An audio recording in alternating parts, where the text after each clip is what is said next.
nom du Père et du Fils et du Saint-Esprit. Amen. Frères et sœurs en Christ, loué soit Jésus-Christ. Bienvenue à vous tous qui êtes connectés sur nos plateformes YouTube et Facebook. Nous commençons aujourd'hui la 3e semaine de notre proclamation. La parole que nous vous proposons à proclamer durant cette 3e semaine est la suivante. Je vainc Satan par le sang de Jésus et la parole de mon témoignage. Et cette parole, nous la tirons de Apocalypse 12, verset 11, où nous lisons « Ils l'ont vaincu à cause du sang de l'agneau et à cause de la parole de leur témoignage. Ils n'ont pas aimé leur vie jusqu'à craindre la mort. » Frères et sœurs, aujourd'hui, 16 juillet, 2e jour de cette 3e semaine de proclamation, commençons notre prière en invoquant le Saint-Esprit.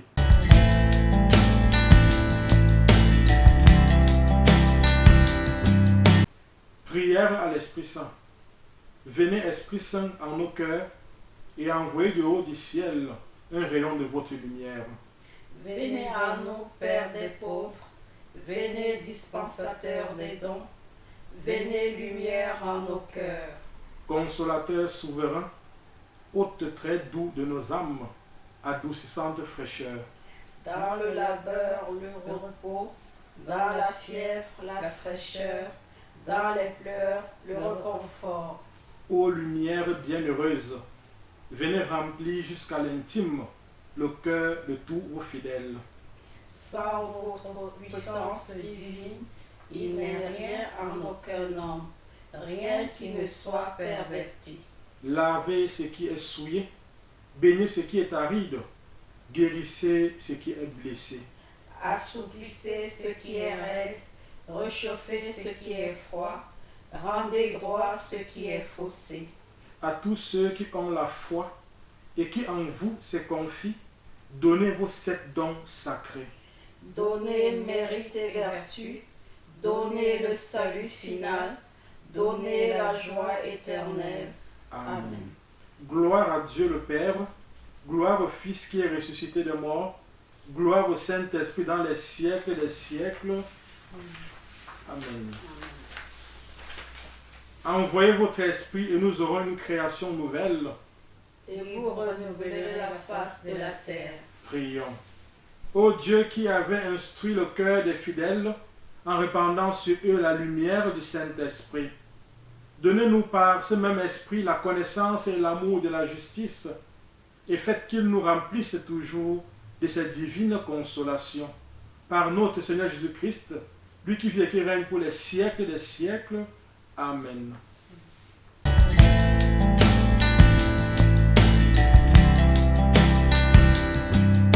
Pourquoi la création aspire-t-elle à la résurrection? Mes frères et sœurs, tel est le thème que je nous propose comme méditation en ce jour. En ce second jour de notre 3e semaine de proclamation, je voudrais nous inviter à approfondir un tout petit peu ce thème de la résurrection sur lequel nous avons réfléchi hier. Si la plupart des chrétiens, frères et sœurs, ne semblent pas saisir l'importance de la résurrection du Christ pour eux, Saint Paul nous rappelle que toute la création s'y attend avec espoir, avec un grand désir, un désir ardent.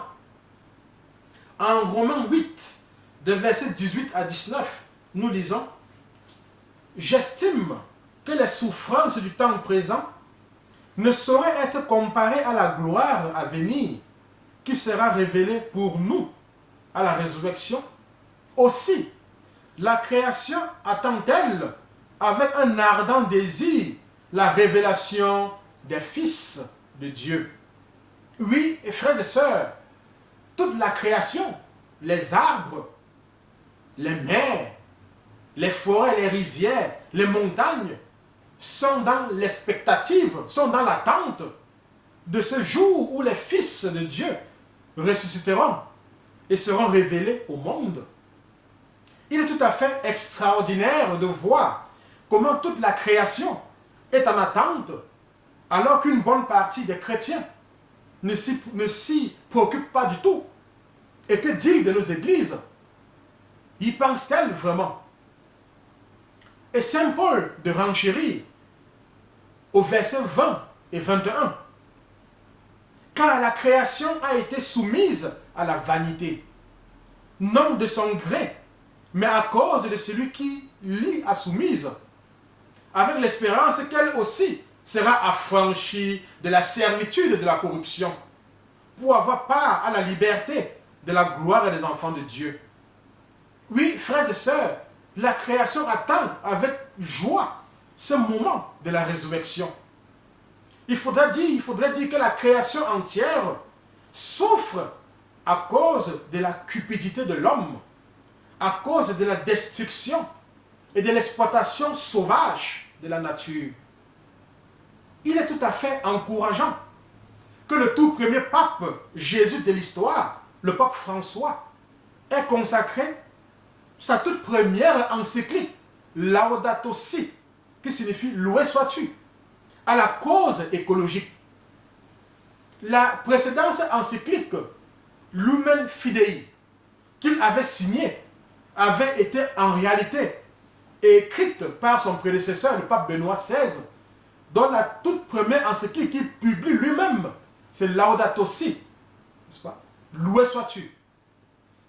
Dans son encyclique Laudato Si, qui est datée du 24 mai 2015 et qui a été publiée le 18 juin 2015 en 8 langues par le Vatican, le pape François critique sévèrement le consumérisme et le développement irresponsable, tout en dénonçant la dégradation environnementale et le réchauffement climatique. Oui, frères et sœurs, nous ne sommes pas les seuls à aspirer à la résurrection glorieuse. La création tout entière y aspire aussi. Mais Saint Paul nous rappelle que si c'est que celle-ci, c'est-à-dire la création, n'y entrera pas avant nous. Romains 8, verset 22. Or, nous savons que, jusqu'à ce jour, la création tout entière soupire et souffre les douleurs de l'enfantement. Mes frères, mes soeurs, il y a donc un ordre établi. Il y a une priorité. Les hommes ressusciteront en premier et seulement après la création. Dans ce passage de Romains 8, verset 22, Saint Paul dit que nous savons. Mais de nos jours, les hommes savent-ils vraiment que la création est dans les douleurs de l'enfantement, attendant qu'arrive la révélation des enfants de Dieu, la naissance d'un nouvel âge et la délivrance de la corruption? Mes frères, mes sœurs, notons que le Seigneur, en répandant son précieux sang sur la terre, l'a fait non seulement pour les hommes que nous sommes, mais aussi pour toute la création. Le projet de Satan, en effet, n'est pas uniquement de détruire l'homme, mais aussi de détruire la création. Et quelle joie de savoir que les hommes, mais aussi la création, ressusciteront au dernier jour. Proclamation. Père, au nom de Jésus, par la puissance de l'Esprit Saint et l'intercession de la Vierge Marie, je proclame qu'à la résurrection des morts, j'entrerai dans la gloire des enfants de Dieu. Je proclame que la création tout entière y entrera aussi. Je proclame que Satan ne pourra pas empêcher cette résurrection. Je proclame que j'ai vaincu Satan par le sang de Jésus et par la parole de mon témoignage. Je me recouvre de ce sang et proclame ma guérison, ma libération et ma délivrance. Je me recouvre de ce sang et proclame ma guérison, ma libération et ma délivrance. Je me recouvre de ce sang et proclame ma guérison, ma libération et ma délivrance. Amen.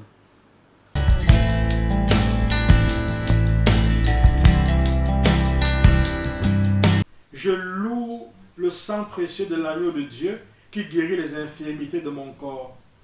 Je loue le sang précieux de l'agneau de Dieu qui guérit les infirmités de mon âme. Je loue le sang précieux de l'agneau de Dieu qui guérit les infirmités de mon esprit. J'adore le sang de l'agneau dans sa puissance de pardon. J'adore le sang de l'agneau dans sa puissance de guérison. J'adore le sang de l'agneau dans sa puissance de purification. J'adore le sang de l'agneau dans sa puissance de rénovation. J'adore le sang de l'agneau dans sa puissance de protection.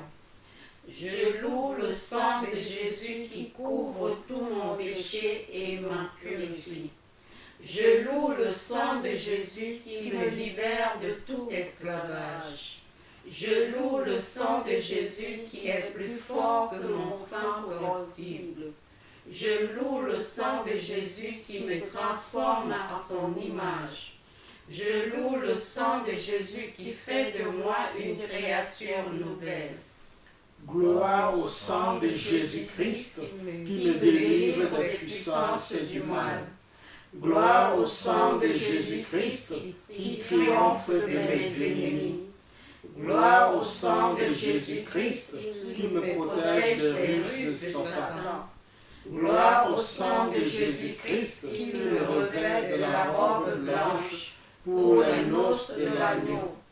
Gloire au sang de Jésus-Christ qui fait toutes choses nouvelles en moi. Amen. Alléluia.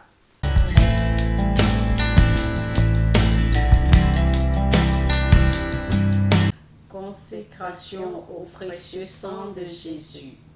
Seigneur Jésus, qui nous aimait et qui nous avait libérés de nos péchés par votre sang, je vous adore, je vous bénis et je me consacre à vous avec la plus grande confiance. Avec l'aide de votre Esprit Saint et animé du souvenir de votre sang précieux, je m'engage à mettre toute mon existence sous l'obéissance et au service de votre Père pour l'avènement de votre règne.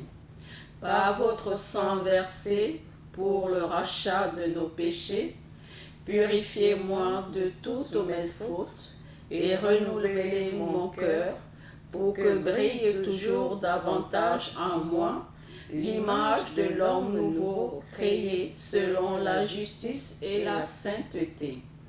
Par votre sang, signe de réconciliation avec Dieu et entre les hommes, faites de moi un docile instrument de communion fraternelle.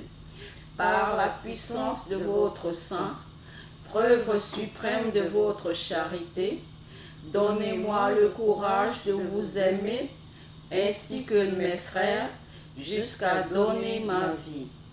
Ô Jésus Rédempteur, aide-moi à porter ma croix de chaque jour pour que ma petite goutte de sang, unie à la vôtre, participe à la rédemption du monde.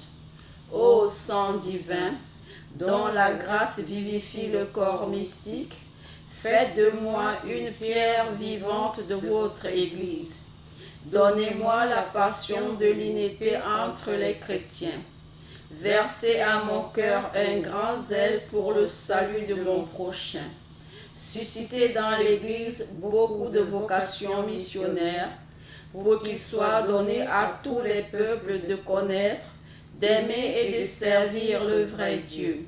Ô sang très précieux, symbole de délivrance et de vie nouvelle, accordez-moi de persévérer dans la foi, l'espérance et la charité, pour que, marqué de votre sceau, je puisse quitter l'exil de cette vie et entrer dans la terre promise du paradis et chanter avec tous les rachetés vos louanges dans l'éternité.